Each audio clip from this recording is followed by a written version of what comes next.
free education. Ang naay klaro, free condom, free IUD, free pills. Og naa pa sila'y bag-o karon. Bago lang na news. Pagdebatihan na ugma ang divorce. Well, tanaw na to, active kayong demonyo rong panahon na. Active kayo. But the church, this is to support the church. Because they are maligning the church in public, I will also answer them in public. The church, it is the church that has given substance to this world. Because the church has given Christ to this world.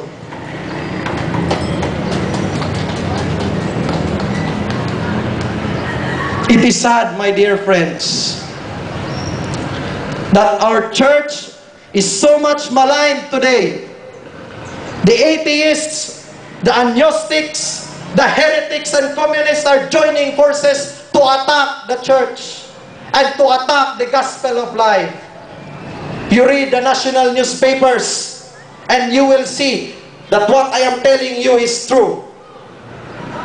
They were telling that the Catholic Church is not doing something for the society. They are wrong and they are blinded. The Catholic Church, more than the United Nations, has more charitable institutions, and their charitable institutions are even better than the government.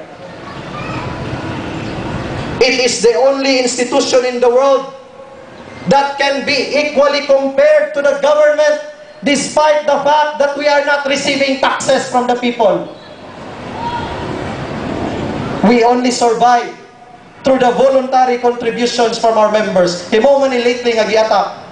Dato ko na ang simbahan na panwalay na himo sa mga kabos. Kita ang kwarta sa atong simbahan, amo man ang atong contribution.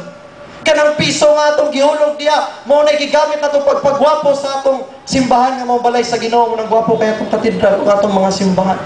Pagtabang sa mga misyon. Mo na nga kita kung maghalad ta, wala man tagipugos pilay imong ihalad. Pag kita maghalad ang atong kanta, take and receive, O Lord, my liberty. Atong gihalad ang atong kaugalingon. Dili kay abuloy, abuloy, bawat isa.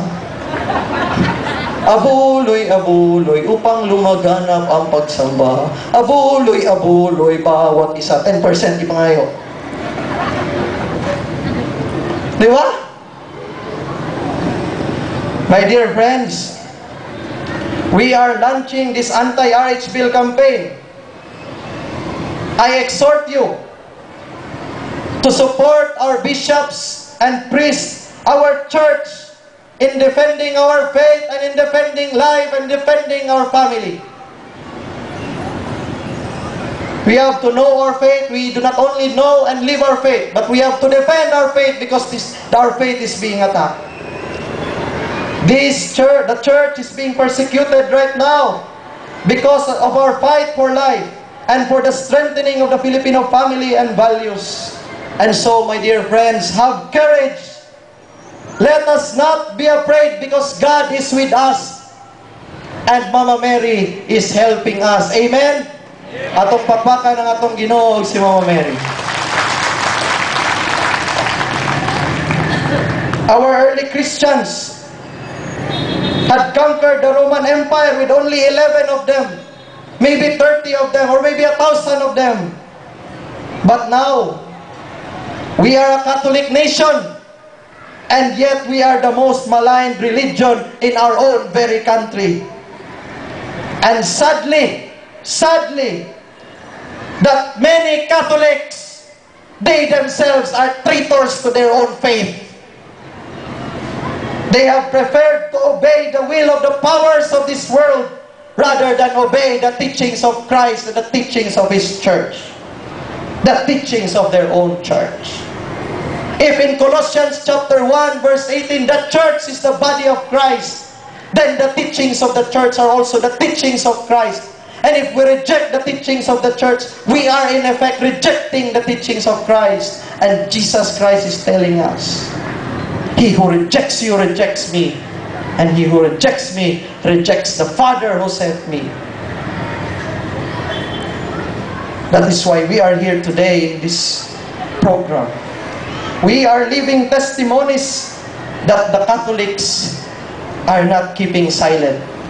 We say no to reproductive health bill. No to reproductive health bill.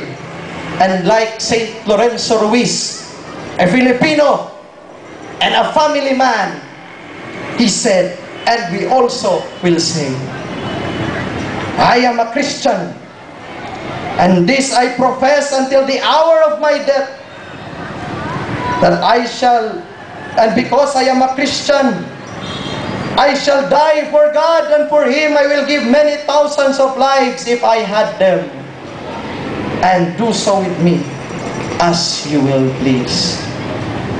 Mabuhay ang sambayanang Pilipino at makabuhay ang sambayanang Pilipino. Thank you very much and good afternoon.